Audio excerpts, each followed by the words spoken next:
This year, I created what I call Father's Day weekend. The whole weekend. Because let's be honest, for those of you who are mothers in the room, or you have been around mothers that have celebrated Mother's Day, wouldn't you agree that typically what you mothers do is that you turn Father's Day into like Mother's Day light? It's like catch up from Mother's Day, you know what I'm saying? So this year I declared Father's Day weekend. And so Friday, we've done a lot of fun stuff this weekend. We went hiking, or not hiking, but we went biking up on the Saucon Trail up near Allentown. And then, but on Friday, we went to French Creek Outfitters, and I was like, let's do archery for some reason. I'm terrible. I have no idea what I'm doing with archery. Turns out my wife is like a savant when it comes to archery.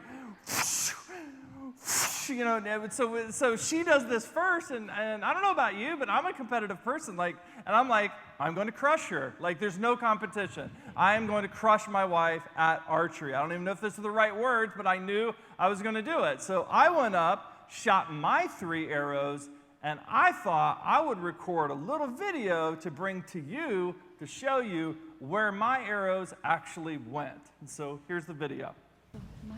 So that's your arrow. No, these are two. I did 2. Here's my arrow. Literally. And then the other one is like, I hit him. It's like, I shot the pole. Like, I was terrible. Like, I was so terrible. Anyway, it was a good weekend. Happy Father's Day to everyone. Today we are wrapping up a 2-week series we're calling Rise Up. It's about resilience. And today what I want to do is I want to talk about depression, which you're like, oh, I don't want to get depressed talking about depression. Hopefully you won't. Hopefully this is going to be a really positive, encouraging thing that we're going to talk about. But I want to start with some statistics. The Centers for Disease Control did a study a few years back, rather large, comprehensive, longitudinal study, and they found some interesting facts about depression. The first was 1 in 10 Americans experience depression, but they believe most people were lying, that the figures are much, much higher. And that is because depression is being diagnosed. The diagnosis of depression is increasing 20% every single year. Major spike with kids also. Depression is most common for what age group? People under 40 or over 40? Over 40. I was like, what? Yes, depression is most prevalent in people who were over 40. If you're black, Hispanic, or you've immigrated into the country, you have a greater tendency to be depressed. Things get worse if you're a woman. Women have a greater tendency than men to get depressed. 1 in 10 women experience symptoms of depression weeks following giving birth. And it's been shown that depression gets worse among people who have lost their jobs and have recently been divorced.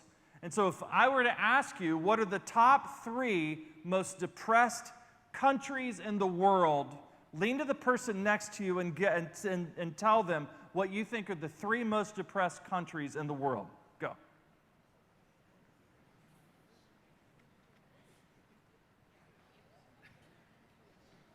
All right, you ready? Here they are. 3 most depressed countries in the world: France, India, and the United States.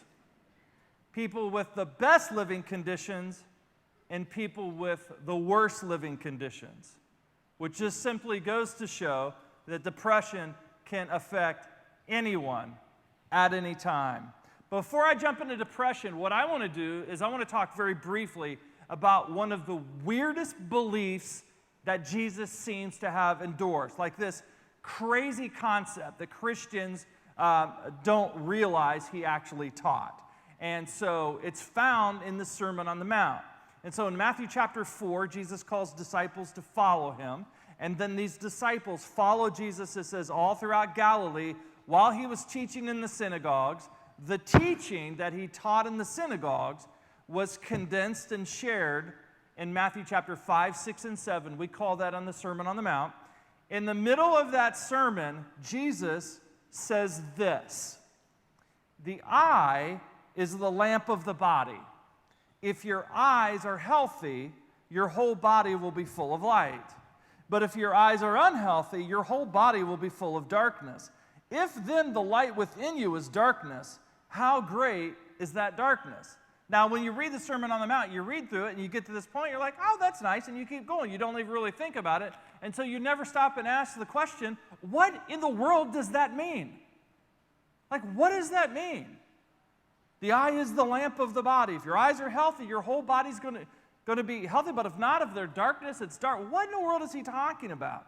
All right, so when scholars read this, they notice a few things that stand out as fishy. One is, Jesus said, if your eye is healthy, one singular eye, not if your eyes are unhealthy. So that's the first thing. But the second thing that they notice is that when they compare Jesus' teaching with similar teachings and throughout the first century and all throughout the ancient world, it seems, scholars say, that Jesus seems to give credence to the ancient concept of the evil eye. Now, a few years ago, Lisa and I were in Greece, and everywhere we went in the marketplaces, we saw these. You ever seen these before? Saw these all over Greece. And I started asking people that were selling this, what is that? That is weird. What is that? And in all of the broken English, it would say, evil eye. Get rid of evil eye, they say. Evil eye gone, evil eye gone. Finally, I got someone, clear English. This is a talisman. This is a lucky charm. It wards off evil.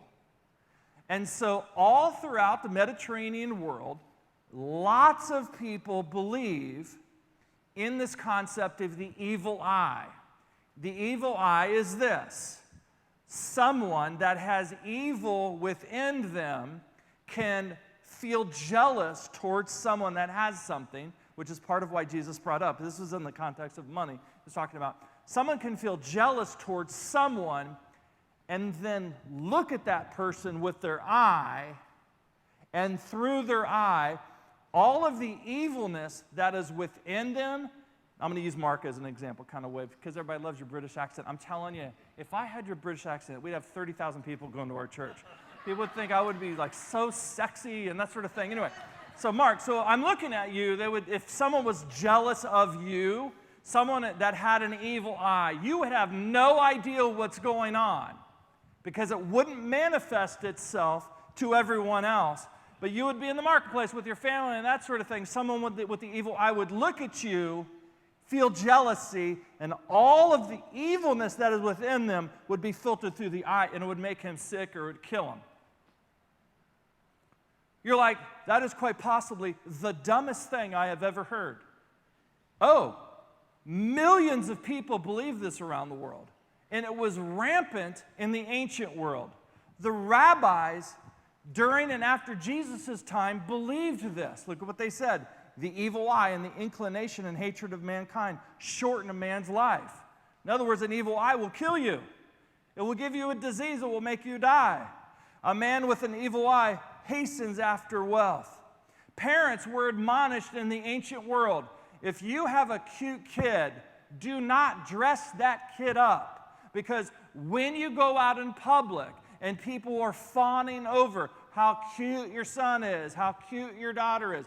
I have a guy that I follow on Instagram. He was unable to have kids.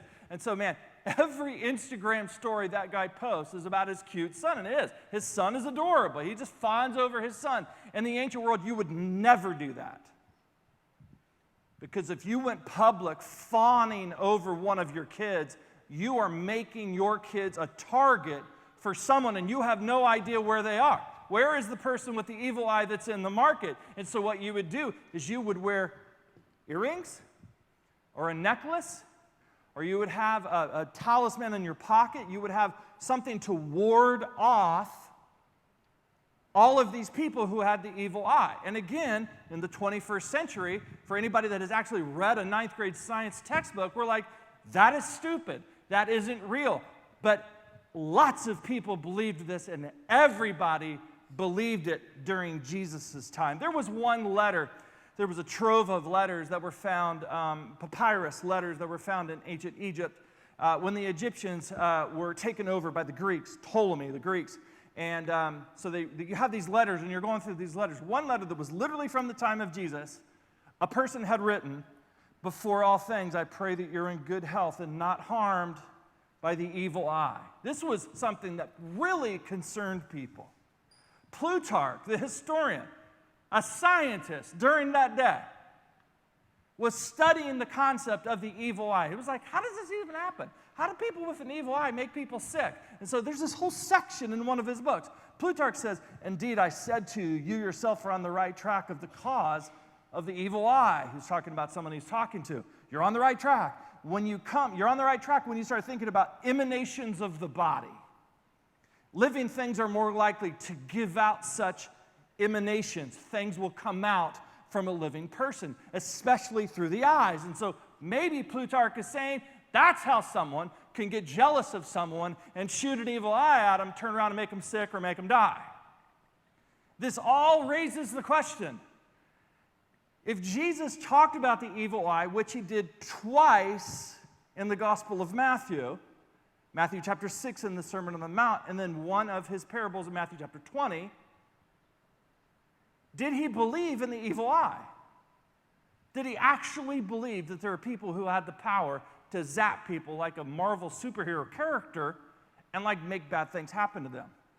I believe, as well as absolutely every scholar that's out there, is that Jesus did not believe in the concept of the evil eye, but he was using it as an illustration to teach a broader point.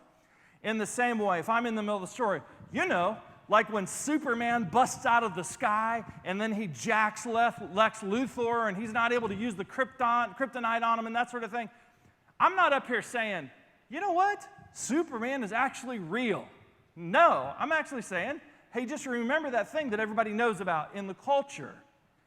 And that's actually what Jesus was doing. Jesus was communicating this deeper truth.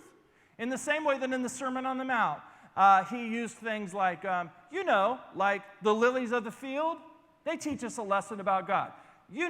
Like the birds of the air, how they teach us a lesson. How this thing that everybody believes, like this evil eye concept, let me teach you what's really going on underneath that, a spiritual concept. And that is, there is a connection between what you let into your mind, and he uses the term eye.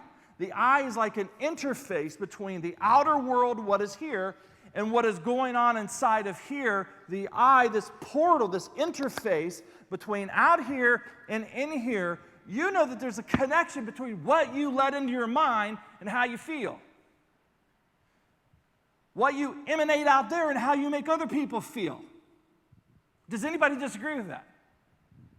Other people out here can emanate stuff, comments, vibes, attitudes that you can come through your eye and in here and make you feel bad. A lot of people in this room are feeling bad from comments that were made decades ago.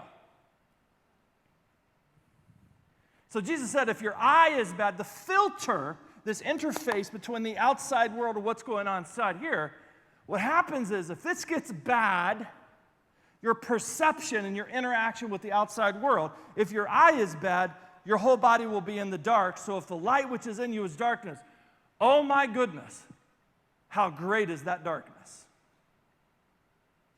We all know what it's like to be inside of that darkness. That's what they called it in the first century. What we call it in the 21st century is depression. We'll come back to that in a second. Now, when psychologists and psychiatrists talk about depression, they talk about two kinds of depression. One is physiologically induced depression. People feel depressed because there's some chemical thing going on with their body. A lot of the time, though, most of the time, when people are depressed, it's because there's a situation that has caused it. So there's physiologically induced depression and then situationally induced depression. Let me tell you about a time when I experienced situationally induced depression. Where were you in 2008? 2008 in the fall, we had gone through a whole building project and capital campaign and all that sort of thing, to leading up to the breaking ground and the construction of our facility. In 2008, the month, we had steel being delivered. I'm talking $800,000 worth of steel being delivered to our property. What happened in the fall? The economy dropped. And it just sent shockwaves throughout the church. It sent shockwaves throughout the country. So if you're not familiar with the way construction worked, we hired a construction company. This was a construction company that had maybe 6 or 7 people on the payroll. But what they do is they will go and bid out jobs for like drywall and concrete and steel and all these sorts of things. So there's a contractor. Underneath the contractor could be dozens of subs. These subcontractors will then go and work on their stuff, and they will have maybe 10 people on each of their teams that get paid.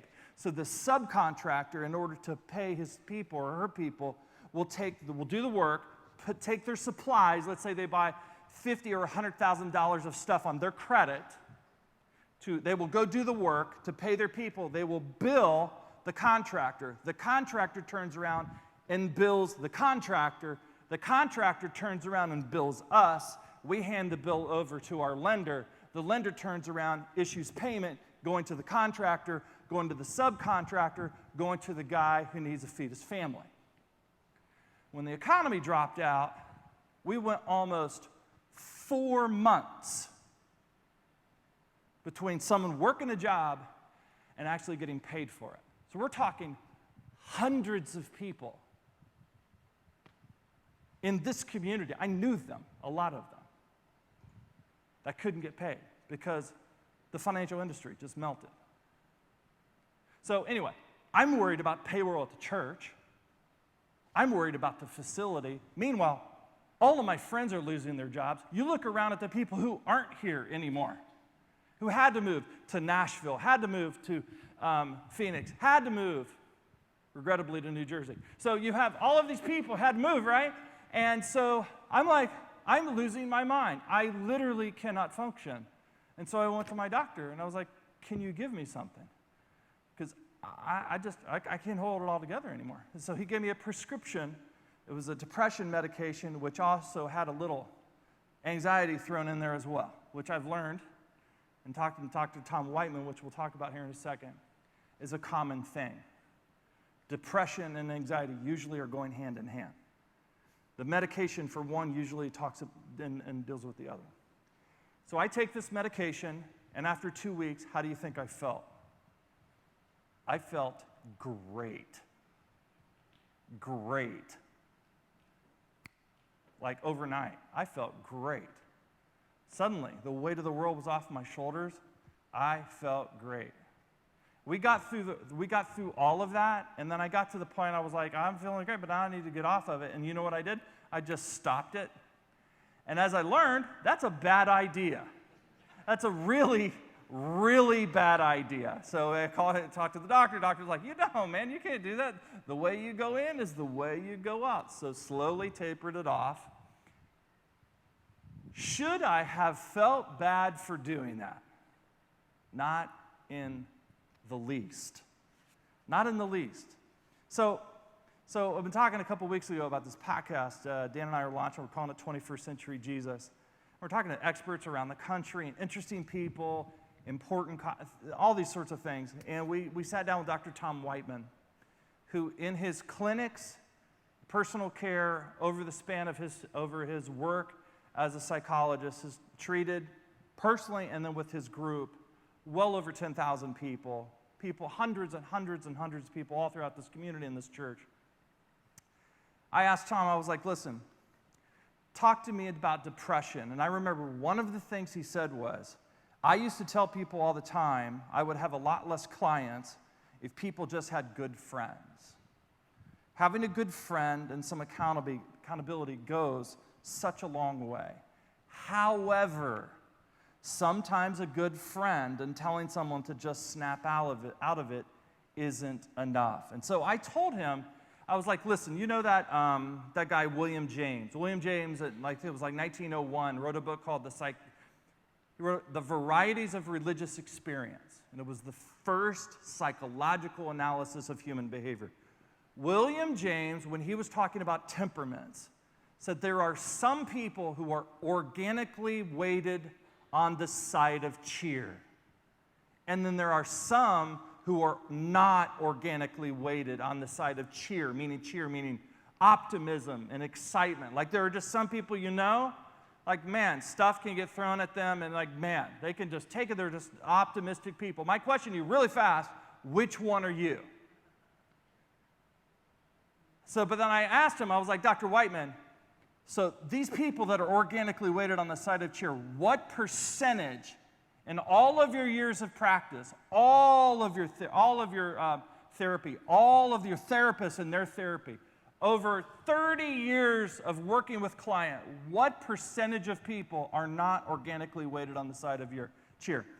What do you think the number is? What percentage? 1/3 of people have a biochemical tendency towards depression. In other words, you're not going to pray that away. It is not going to get better by diet and exercise and praying. Those things will help, but they're not going to deal with that. And so I said, listen, how do you know if you should be on medication for the rest of your life? Because that is what it appears you were telling people. And then he told this story. He said, I, every night before I go to bed, pop a little pill. It's purple. And when I go to bed, I sleep like a baby. But whenever, he said he actually takes it in the morning, whenever I don't take that pill, I will get up like clockwork at 2 o'clock in the morning, and I will not be able to sleep. So I have come to the conclusion that I will be taking that medication for the rest of my life. And so what I want those of you who are in the room, you know you're in that 1/3, I want you to look yourself in the eye and accept this about you. Yeah, it sucks. You got a raw deal. But this is your life and your reality, and you have to accept that. So, like, one thing is you be mad at God. God, why did you do this? Why aren't you healing me? I think of my friend Larry, who was having really severe Crohn's problems. Then that got worse.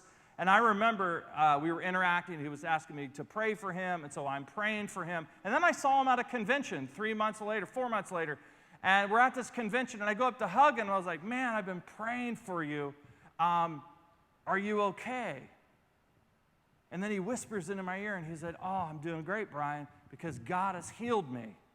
And as he's letting the words, God has healed me, out of his mouth, I'm feeling his colostomy bag. God healed him through surgery. And for those of you who struggle with that, God is going to heal you through medication. And a lot of us have grown up in weird fundamentalist churches who tell us you need to have faith and you need to work through it. And yes, you do. So like last week we talked about all the different things that Jesus did. Vigorous exercise and sleep and committing to a place and getting rid of your possessions and eating real food. You need to do all these things. But sometimes all of these things will not work, and you're not going to pray away depression. And so the most godly thing that you can do is be thankful for the medication, for the SSR that God has provided for your brain, because you have a choice. You can say, I'm going to gut it out. I'm not going to take medication. I'm not going to do that. Or you can actually be happy and be nice to be around. But this is not going to get better simply by trying to pray it away. Accept that reality. People take medication for all sorts of things. Taking medication and viewing it, if you've had... So, Tom Whiteman, I asked him, I said, how do you know if you're going to be on medication for the rest of your life?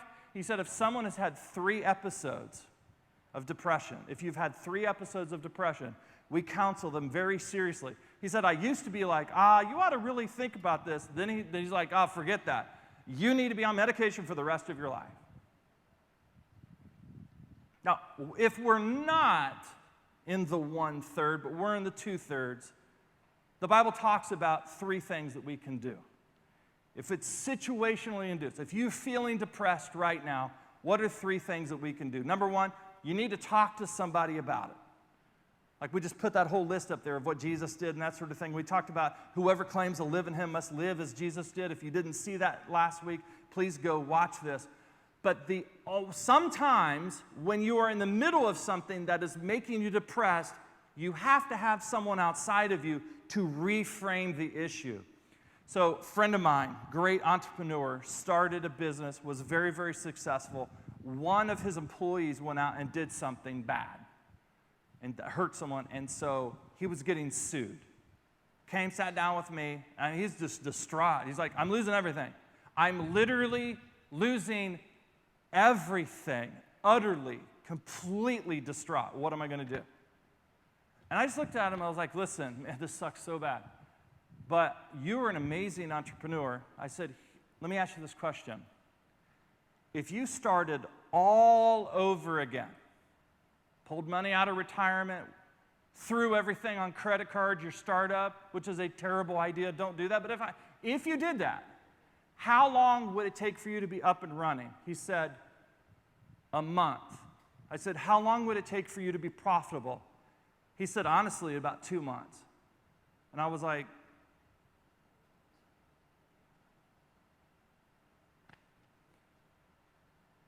he was like, thank you. He just couldn't see it. Like some of you are in situations, you're like, I was divorced, this is the end. Is it the end? Is it the end? I went through bankruptcy. Okay, is it the end? I'm in the middle of this thing, and it's just not, I'm just so, the eye is evil. Your eye, your perception, this interface with the outside world is unsound, it's unhealthy. And great is the darkness within you, you need someone else to reframe so what you see now, your eye becomes healthy. The second thing I want to encourage you to do, and the Bible talks about this, is practice resilient thinking.